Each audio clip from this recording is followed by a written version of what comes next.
a lot of people are starting to do it more often now, but what you clearly did, and something that I'm trying to do with my son as well, is, taking ownership over who we are and our quote unquote conditions. Like, we have to own that. We have to own the hell out of that, because a lot of the stuff, if it's not something that's curable, it's part of who we are. So we need to learn to live life with it, but not suffer from it. But like, no, this is part of who I am. This is how I identify it, and this is how I work on it or work through it. Obviously with my son being autistic, like, there's a lot of people who they're very closeted about their children or their own neurodiversity.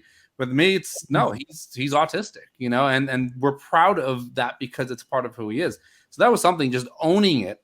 Yes, owning and accepting. Like, it sounds right. like you are very accepting that this is what he has. It doesn't, it's not right, wrong, different, whatever. It just is what it is. Right. And that's how I felt too. It's like, it took me a number of years. Once I just accepted I had bipolar and just take care of it, it makes things so much easier and manageable. Because you're not fighting it. It's like, okay, this is it. And we're going to walk hand in hand together.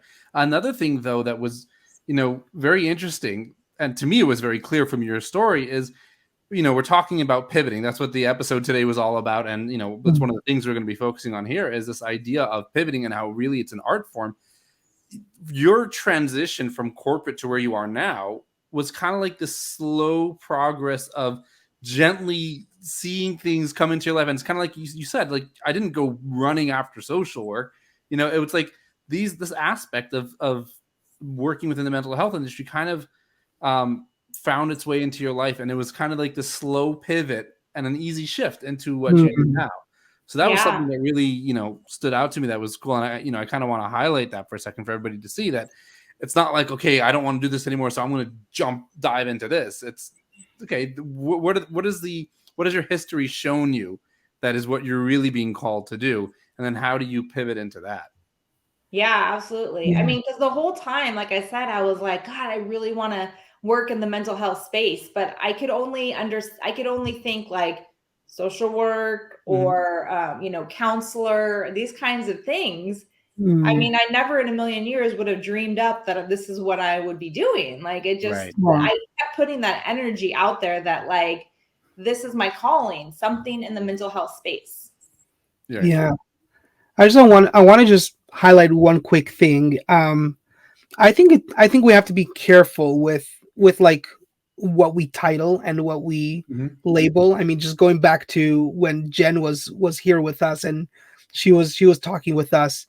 I think it depends on what the situation is. So, for example, autism, which is very, very, you tell it right away. I had an interview today with somebody, and that person claimed they were autistic, and I was just not 100% sure, and then ADD being thrown around so much again as well.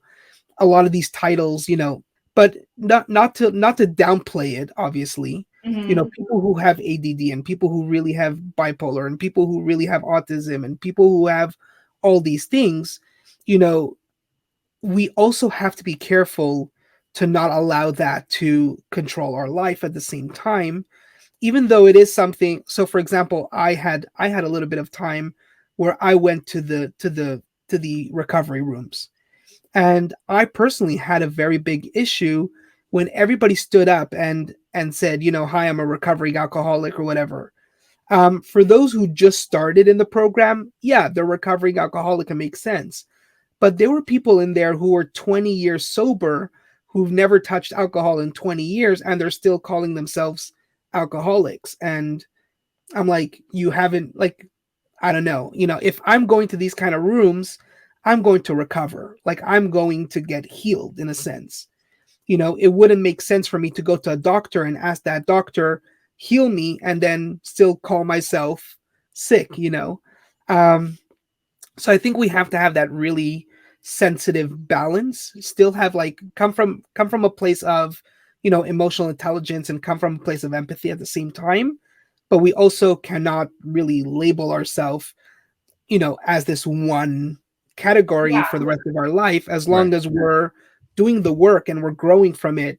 I don't want to delve too much into it. I just wanted to highlight that, just to really kind of be careful about it. I will say, like, on that topic, I'm learning to, like, I mean, I have a diagnosis, right? I see a psychiatrist, but I'm not like, I know that the better I take care of myself, I can move away from that. Like, I have to be really careful because I've had really profound experiences of having manic episodes that it's like, it's real, right? But the more I take care of myself, even though like my medications, like being on these supplements and being in a like-minded community with all this positivity has really poured into me that I'm like on 50% less medication than I was 3 years ago or 2 years ago.